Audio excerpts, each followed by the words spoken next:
Yes, algae या शैवाल gametophyte या युग्मकोद्भिद पीढ़ी को निरूपित करती है।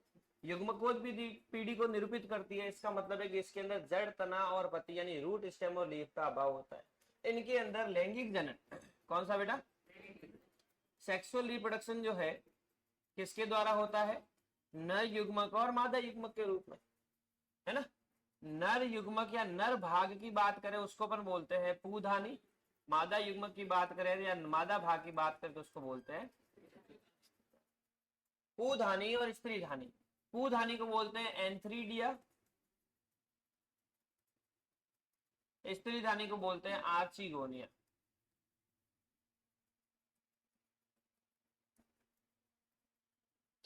पूधानी से पुंमणु निकलते हैं, कशाभिकीय संरचना रहती है जिसको एंथ्रेजोइड बोलते हैं। क्या बोलते हैं बेटा,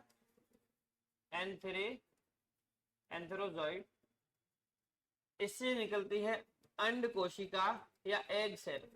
अब सुनना बेटा इधर, एल्गी युग्मकोद्भिद पीढ़ी को निरूपित करता है जो कैसी होती है, अगुणित, यानी कि ये द्विगुणित न होकर के कैसे होते हैं, ये भी अगुणित, ये भी अगुणित, ये भी अगुणित और ये भी अगुणित। यहां तक भी समझ में आई। अब क्या होगा, निषेचन होगा इनमें। निषेचन कहां होता है, चूंकि जलीय पादप है इसलिए जल में होगा। क्लियर, जलीय पादप है इसलिए जल में होगा, यानी कि बाह्य प्रकार का निषेचन होता है। जब निषेचन हो जाएगा तो नर युग्मक मादा युग्मक से मिलेगा, मतलब जो पुंमणु है वो तैरते हुए कहां जाएंगे, अंड कोशिका के पास में जाएंगे और मिल करके किसका निर्माण करेंगे, ये एन यानी अगुणित, ये एन यानी अगुणित मिल करके क्या बनाएंगे, द्विगुणित। क्लियर, यहां तक आगे चलते हैं। क्योंकि अपना पादप शरीर कैसा है, अगुणित, तो हमें वापिस पौधा भी जब बनेगा तब भी कैसा बनेगा, अगुणित। तो ये जो युग्मनज है, इस युग्मनज में क्या होता है बेटा, अर्ध सूत्री विभाजन।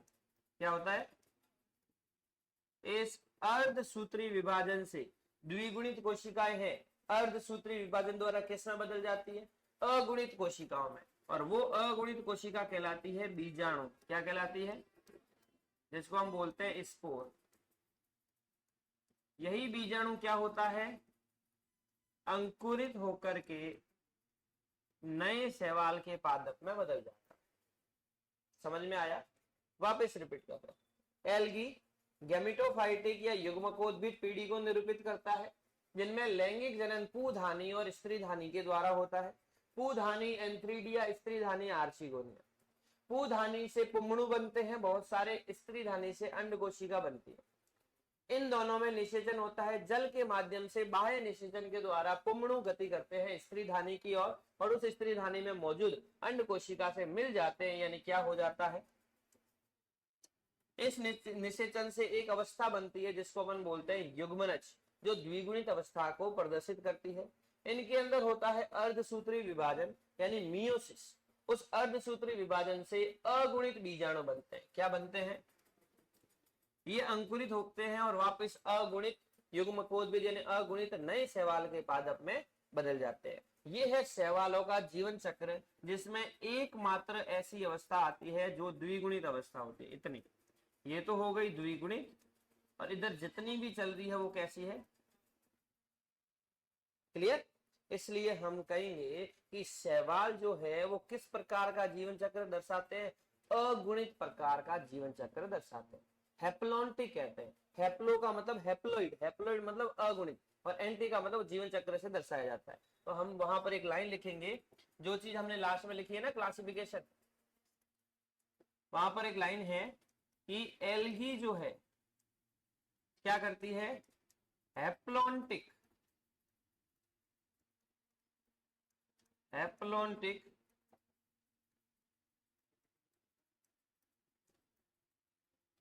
जीवन चक्र दर्शाती। समझ में आया, ये अपने पास में एल्गी यानी शैवाल का जीवन चक्र है, जिसके अंदर मेल पार्ट जो है वो फीमेल पार्ट से मिल करके युग्मनज या जाइगोट का फॉर्मेशन करते हैं, और जाइगोट के फॉर्मेशन से किसका निर्माण हो जाता है, स्पोर का। स्पोर अंकुरित होकर के वापस क्या करता है, नए शैवाल का निर्माण करता है।